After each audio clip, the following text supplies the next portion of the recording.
The last episode was an interview with Janet Cernak on living and adapting to VUCA, volatility, uncertainty, complexity, and ambiguity. It was recorded just before the COVID-19 outbreak, and I'm so glad Janet and I decided to record our chat, as understanding VUCA today is more important than ever. But I wanted to spend more time with Janet and share my conversation with my community in real time. So last week, I called Janet during my weekly live Facebook session, and this bonus episode is a recording of that chat. If you haven't listened yet to the previous episode, number 23, I highly recommend you do so, but that won't be necessary for you to follow the conversation in this bonus episode. My goal is for you to be as informed and prepared as you can possibly be to live and work during a time of unprecedented VUCA. Quick recap, Janet Cernak is a consultant and coach who help others, coaches like me, leaders and organizations adapt and grow through disruption. Her expertise is in helping society understand what it means to be innovative and adaptive to change. She helps embed innovation in organizations that are experiencing the shockwaves of disruptive change in our VUCA world. Normally, that would mean market disruptions, new technologies, new ways of working, and so on.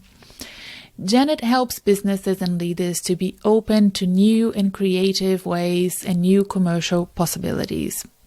What I also like about her is that her expertise is delivered by an amazing calm energy.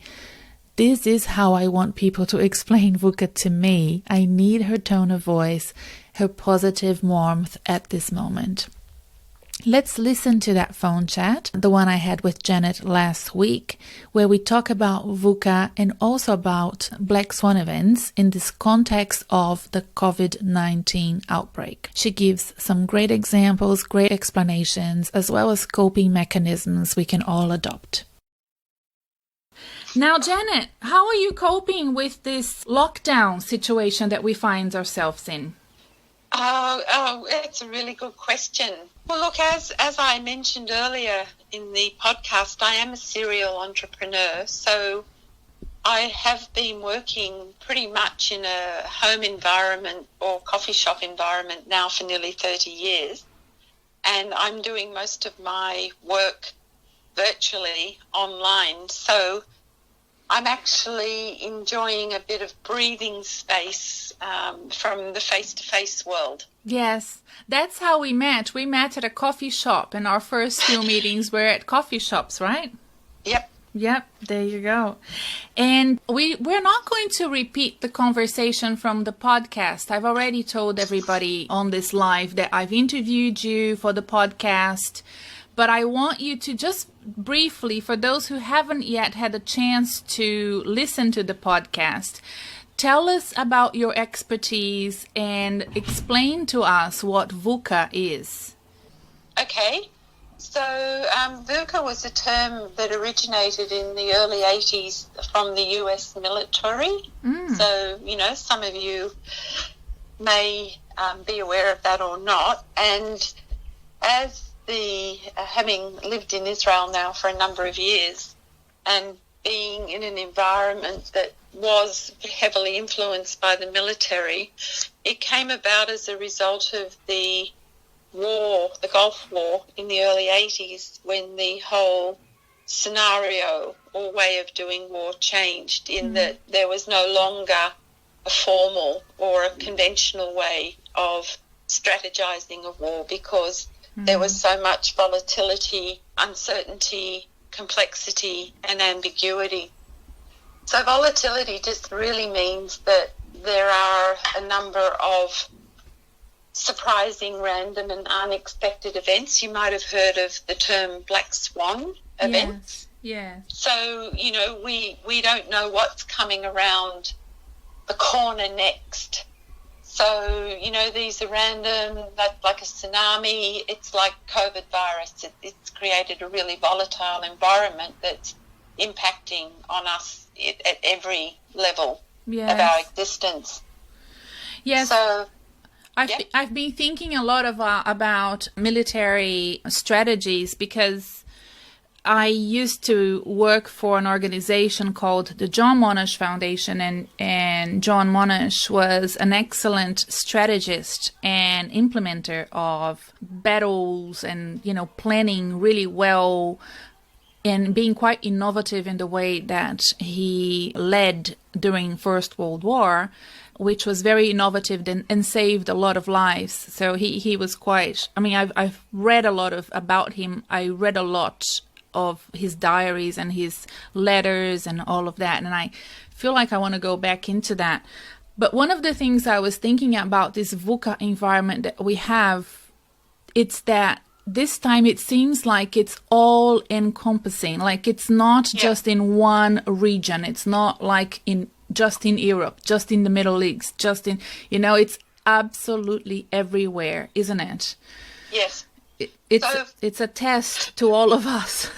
It's a test in one way, but it's also an opportunity, from what I've been reading, for deep reflection, for time out, of getting out of the petty pace, as someone once called it, and reflecting on what's important for you, and also reflecting on what's working from a community or a civic perspective and what isn't, and to look at opportunities for affecting change. So I was just reading, somebody posted something by Bill Gates saying, this is a moment in time when we can actually make a global shift. Yes. But just to explain what the other letters mean, we talk about volatility. It's the speed of change. So technology, mustn't forget the role of technology in accelerating change. One day it's this and the next day it's that. The U stands for uncertainty, and I think that's what COVID-19 has created more than anything, is that it was an unpredictable event. Yes. And I'm just working on my strategy for 2020.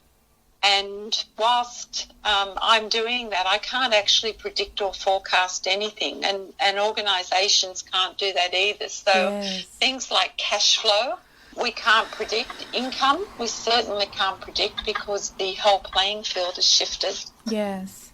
So we're being constantly surprised, and it's hard to make sense of a virus that originated, in a wildlife market, a wild animal market in China, how it's come to have such a global impact and how unprepared we were for it. Yeah. So we've got uncertainty. Complexity is like the multiplex of forces. There's all these issues going on. So here in Australia, we just had the bushfires, and so we still haven't solved that as a wicked problem. Yes. You've got water scarcity in the Middle East. You've got fracking. You've got here in Australia, you've got the whole coal issue. So we have a lot of complex, a lot of complex problems to solve that can't be solved anymore through conventional thinking. Yes. And ambiguity is just about what we say is the haziness of reality. So no one really knows. So here in Australia, we've had a lot of media, negative press about the lack of clear communication by the government on what we are meant to be doing and what we're not meant to be doing in terms of self-isolation or proximity. Yes.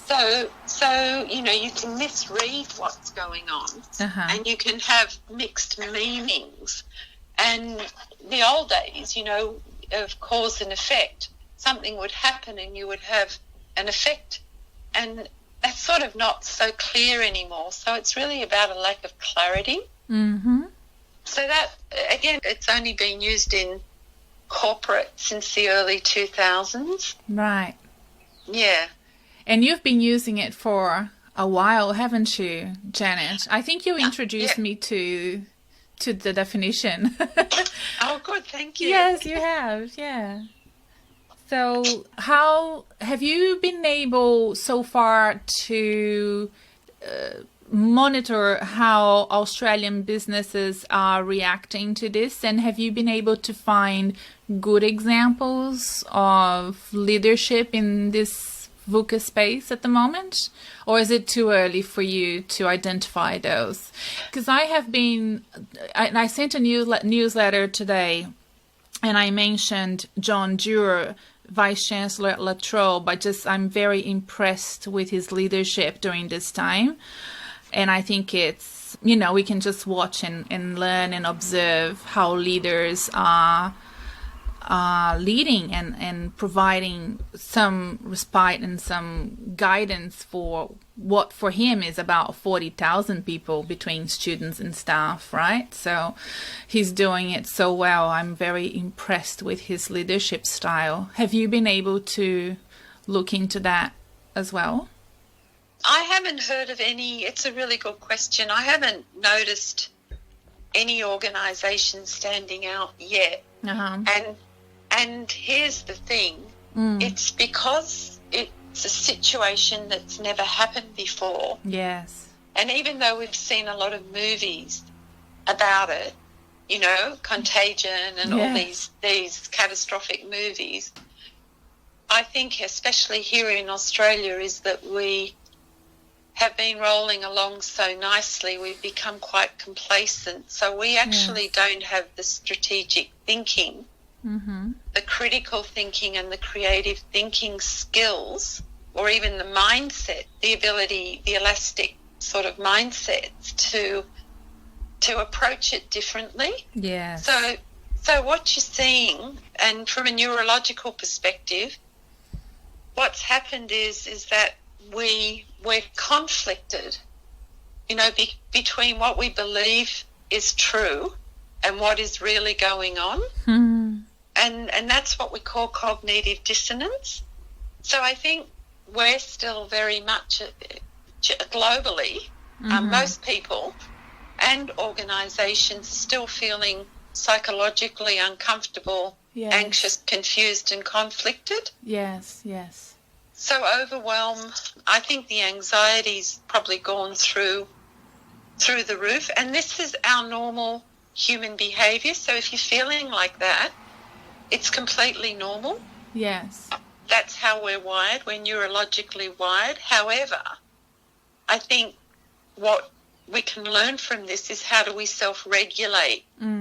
How do we pay attention to our unconscious reactive responses, and then how do we self-regulate them? And, of course, that's always in mindset, in doing what we would call emotional agility and mindset change work.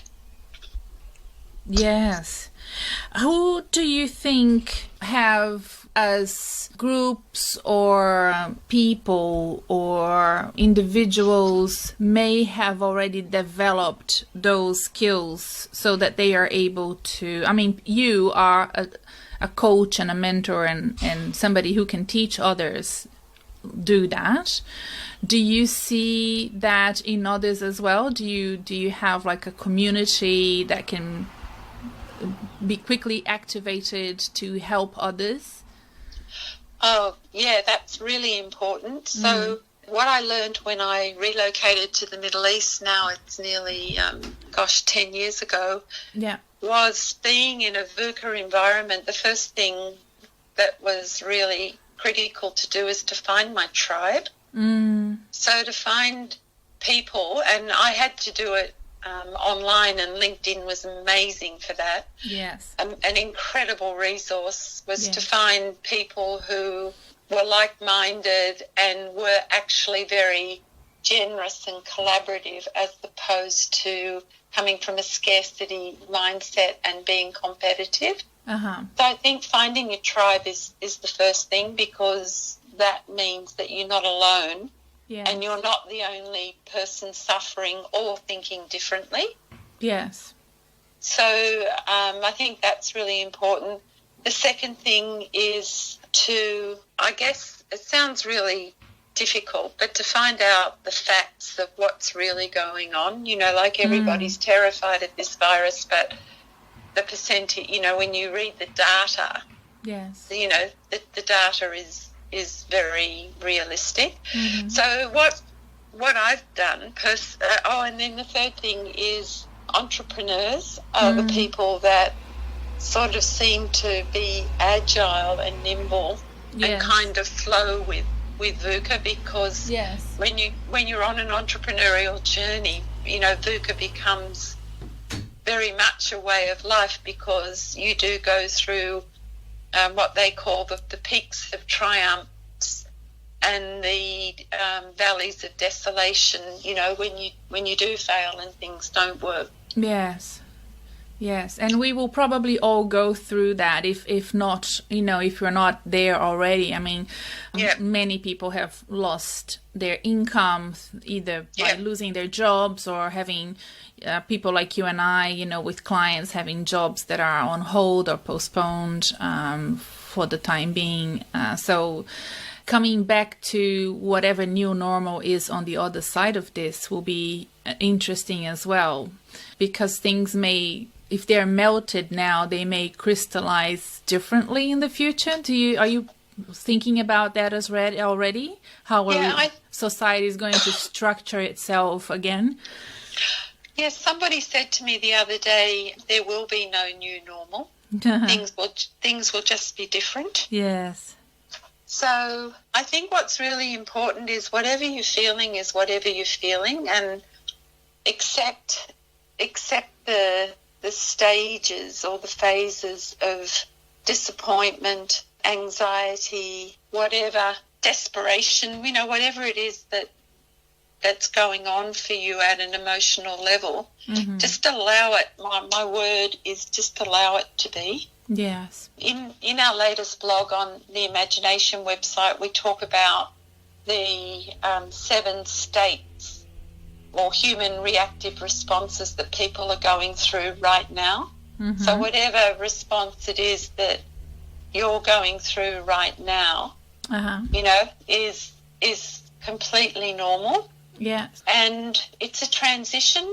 Someone else I was talking to is saying, we're transitioning from an old world to a new world. So it is important to spend some time in the wilderness. And it's not very comfortable and it's not a happy place. But if we don't let go of old ways, old ideas and old ways of working and acting, then we can't create the space for the new. So I do agree with Renato, we are going to see systemic change at a whole lot of levels that we don't know yet.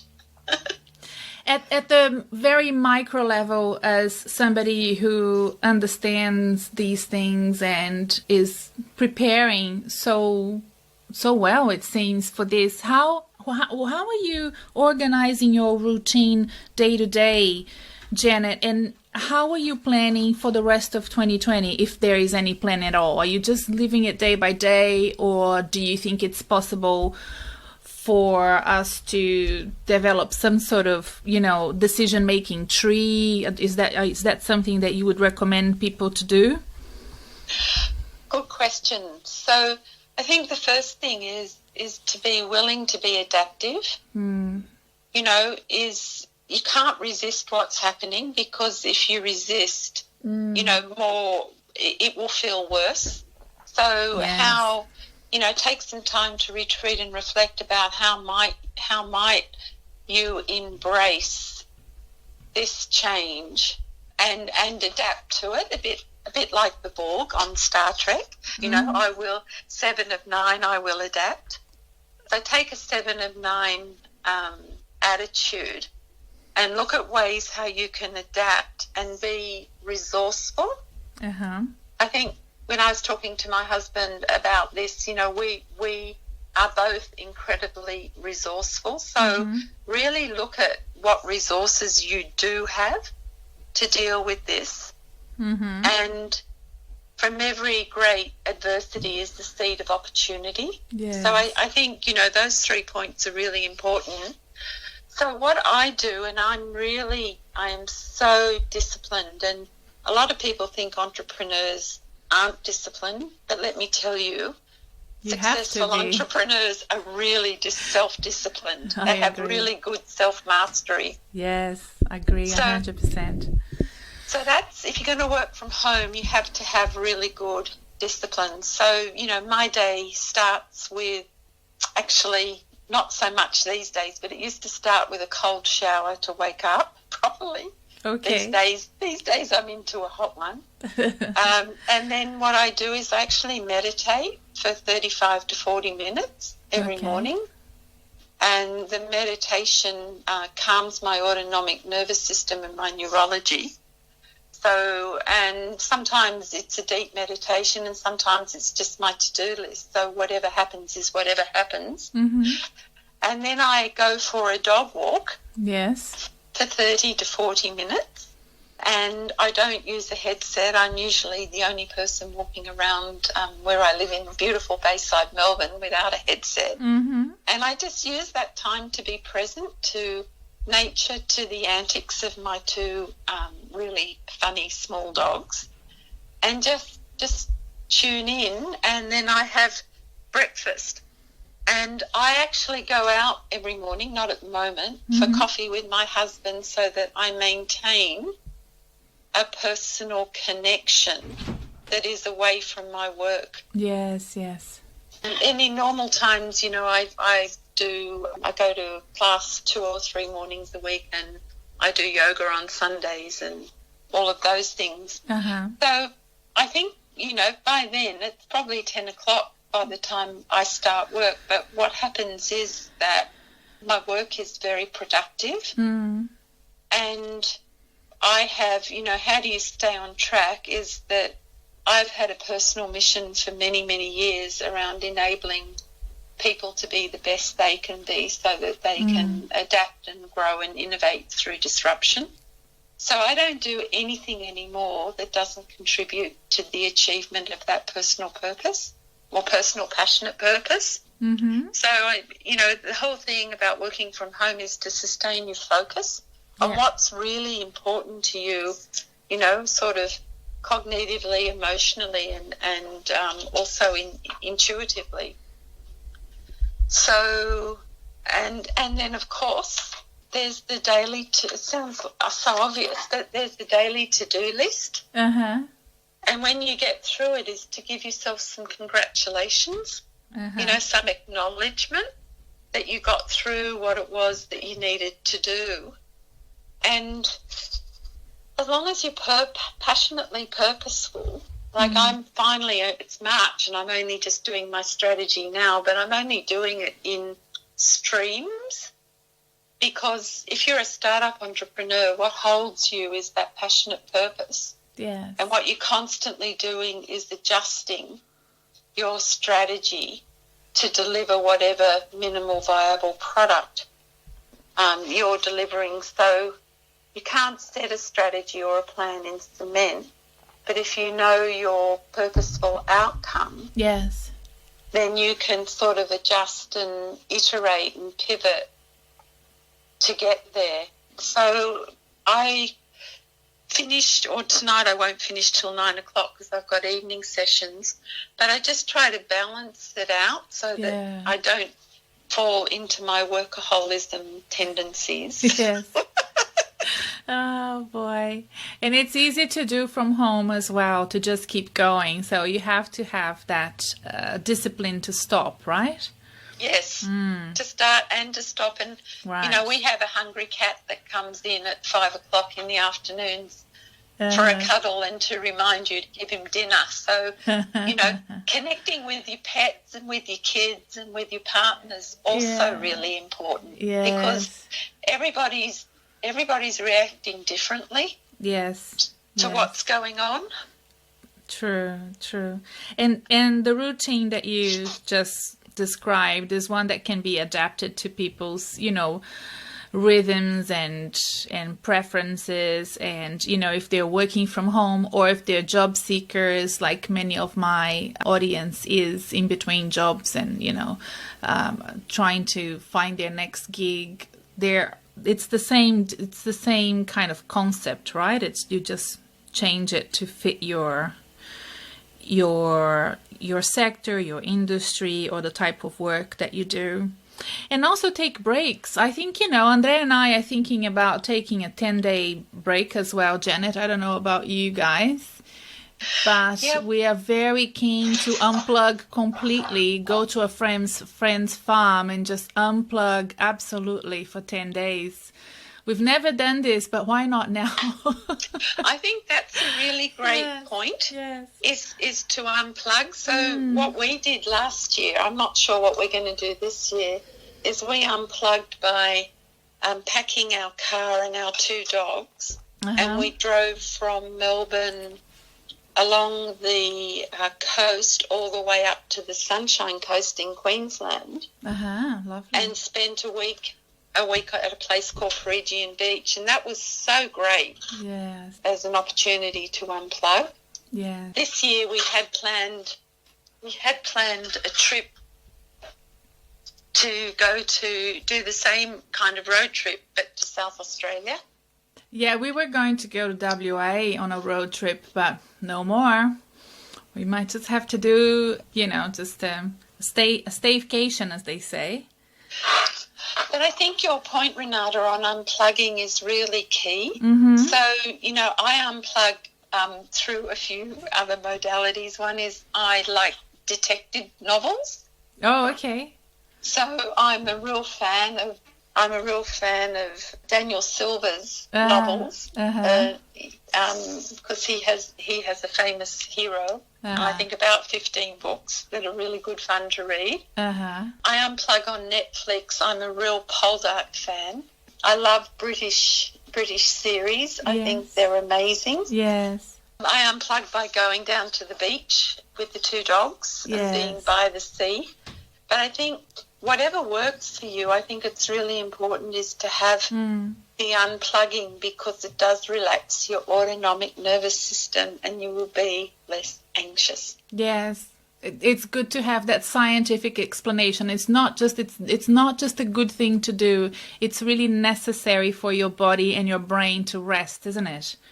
Yes. Absolutely. Janet, I think we've gone over time here. It's been so wonderful to talk to you. Are there any last sort of words of wisdom that you would like to say before we finish off this chat today?